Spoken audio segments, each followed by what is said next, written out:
یہ تو تاریخ ہی بتائے گی. سر سیاسی طور پہ بالکل غلط فیصلہ ثابت ہوا.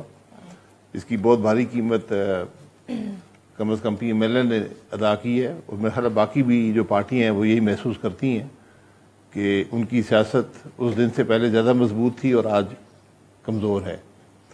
لیکن جہاں تک ملک کی بات ہے, جو حالات ہم نے حکومت میں آ کر دیکھے اور اس کے بعد کے جو حالات ہیں, تو یقیناً یہ فیصلہ ملک کے مفاد میں تھا. میں یہی کہہ سکتا ہوں اس کے بارے میں. سر if I ask you کہ آپ کے خیال میں 3 غلطیاں کیا ہوئیں اور 3 صحیح کام کیا کیے اس حکومت نے, پی ڈی ایم کی حکومت نے پچھلے سال میں؟ دیکھیں, جو صحیح کام ہے وہ سارے مشکل کام ہیں. مشکل کام وہ ہوتے ہیں جس کا بوجھ عوام پر پڑتا ہے. آپ نے تمام وہ چیزیں جو ہم قیمت خرید سے کم فروخت کرتے تھے, آپ نے وہ ختم کی. اس کے اثرات آپ کو ملیں گے, آج بھی مل رہے ہیں اور مستقبل میں نظر آئیں گے. یعنی آپ جو پیٹرول اور ڈیزل دنیا میں ایک ملک نہیں بیچتا تھا, پاکستان میں بک رہا تھا, وہ ختم ہوا.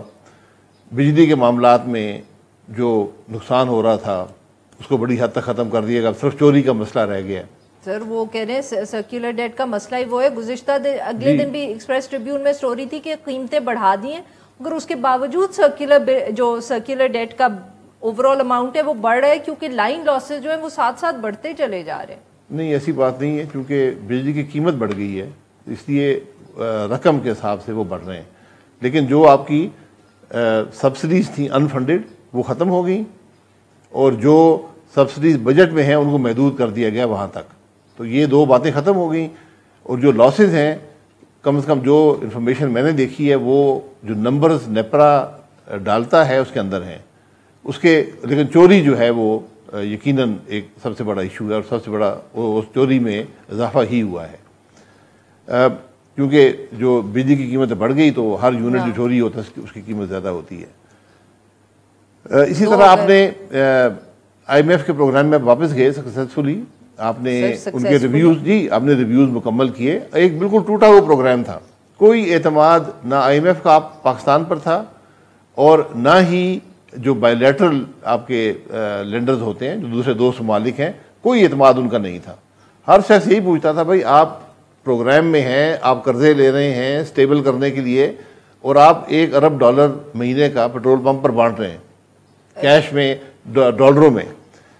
اب یقیناً اس کے بعد جو ابھی ریویو ہے, یہ اب 2 ریویو ہیں, تیسرا ریویو بھی آ گیا. جی, اس میں دیر ہوئی ہے, اس میں کوئی شبہ نہیں ہے. اس کو جلدی مینیج کرنا چاہیے تھا, وہ نہیں ہوا. اس کی کیا وجوہات ہیں, میں کچھ بیان کی گئی ہیں, کچھ کا کم از کم مجھے علم نہیں ہے. لیکن اگر میرے اختیار میں بات ہوتی تو سب سے پہلے اس پر اس معاملے کو طے کرنا تھا, کیونکہ اس سے کانفیڈنس بڑا افیکٹ ہوا ہے آپ کے لینڈرز کا بھی, مارکیٹس کا بھی, اور جو عام آدمی ہے اس کا کانفیڈنس بھی. اس سے آپ کے ایکسچینج ریٹ میں فرق پڑتا ہے.